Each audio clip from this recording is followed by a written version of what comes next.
Right now, during the middle of a pandemic, a bomb was reportedly dropped on Nagkham Mountain by Saudi Arabia in Yemen, killing 89, injuring 290 people, and destroying thousands of homes.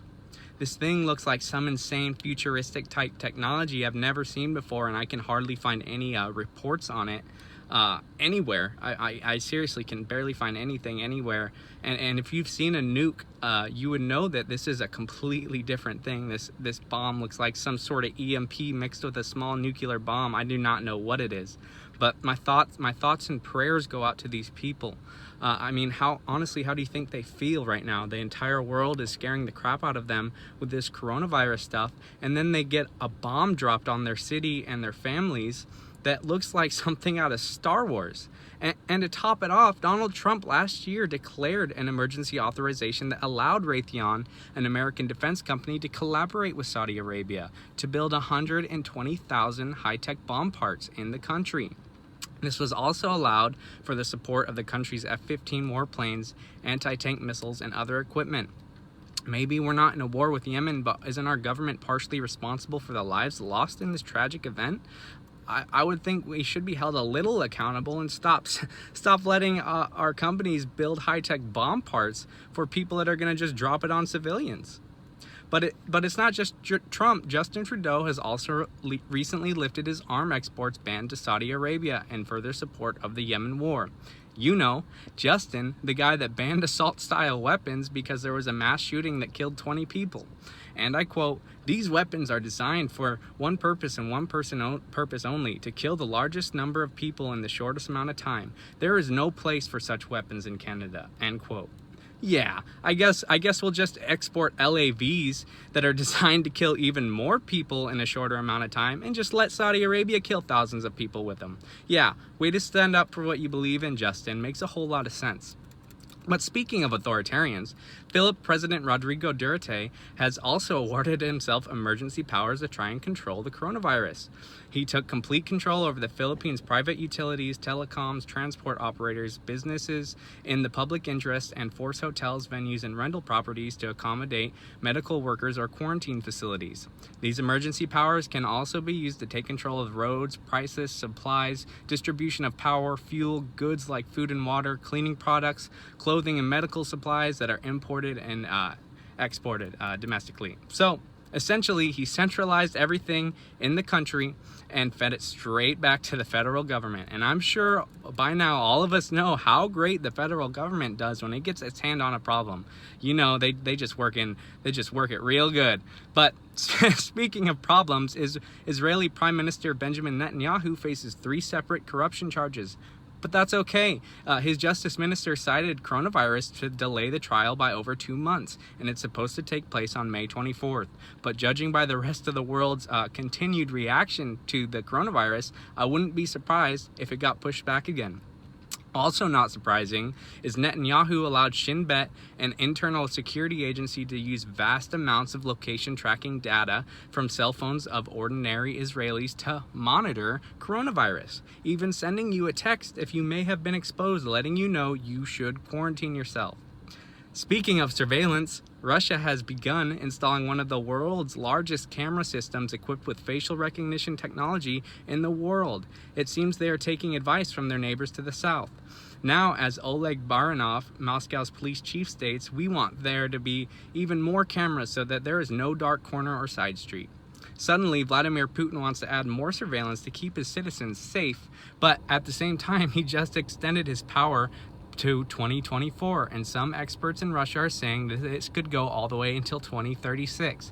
Putin, who has been in power since the year 2000, has now been in power longer than Stalin. Why on earth would he want to monitor everyone while giving himself more power? Could he have an ulterior motive?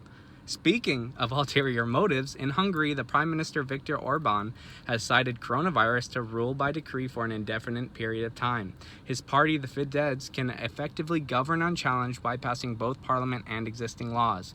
It also permits the government to hand out jail terms for those who are spreading misinformation. I'm starting to see a pattern here.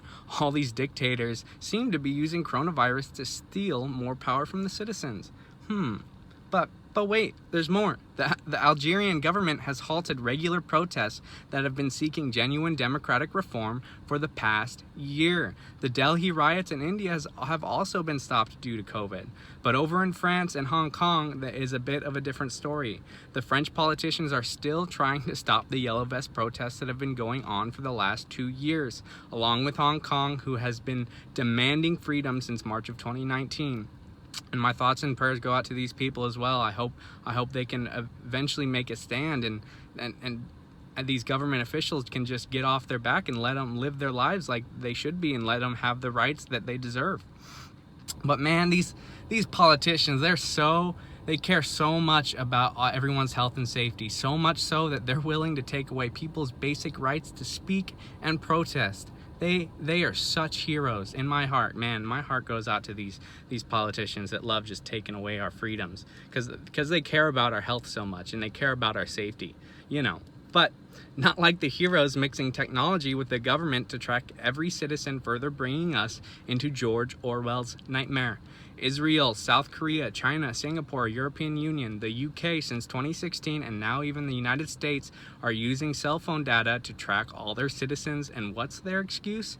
You guessed it, coronavirus. And along with that, China has developed an app that lets you track the movements of coronavirus and let you know if there's people around you that have it. Same with WhatsApp. In Hong Kong, they've also been using this app, the WhatsApp app, to track people.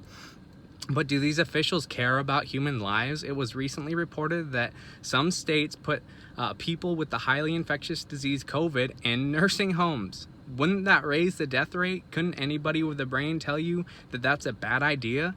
At the same time, it's been reported by Dr. Birx and Dr. Ezike that they are counting people that die with COVID as a COVID death, even though that might not be the case.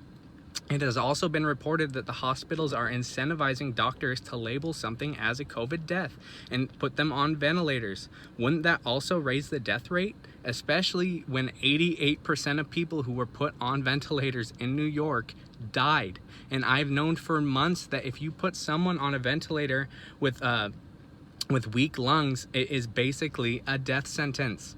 Now, if 80% of people don't have symptoms with the virus and up to 50 to 80 times more people could have the virus, that means the death rate isn't anywhere close to 4.7 like they originally said. It's much more closer to influenza, which is lower than 1%. So why are the governments all around the world using COVID to lock everyone in their homes and putting them in a massive surveillance program if the death rate is the same as the flu? It could be that they're just massively incompetent, but which is more my opinion, which is much more likely, I think, is that they saw an opportunity to seize more power and they took it. And while everyone sits at home and maintains their social distancing orders, cheering on the police that are beating citizens for not obeying their tyrannical governments and patting themselves on the back for staying inside, governments all over the world are furthering our descent into the future autocratic, dystopian, totalitarian state that will be mixed with modern technologies to control the entire population. People, you gotta wake up. While you're being programmed to be scared and distracted with frivolous things that don't matter, you're losing your rights. We already have no right to privacy, and now they're coming for your right to protect yourself and your right to speak your mind. And once we lose our right to speak and think freely, we will lose everything. And the future waiting for us will be a sick, twisted version of life that can only be encapsulated by the mixture of George Orwell's 1984 and the massive AI-controlled surveillance state that is China. I care deeply about our freedoms and the future of this planet.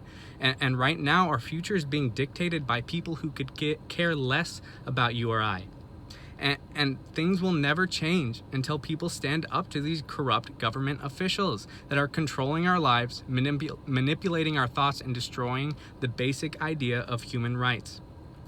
Anyways, everyone, stay strong, stay healthy, try and stay calm, everyone. I hate to compare this to a war, but it is. This is a war on our freedoms. And the powers that be want to turn us into mindless, monitored zombies so they can pump us full of pills, sell us products made by slaves, and manipulate us into thinking that we are helpless, so our only savior will be the federal government.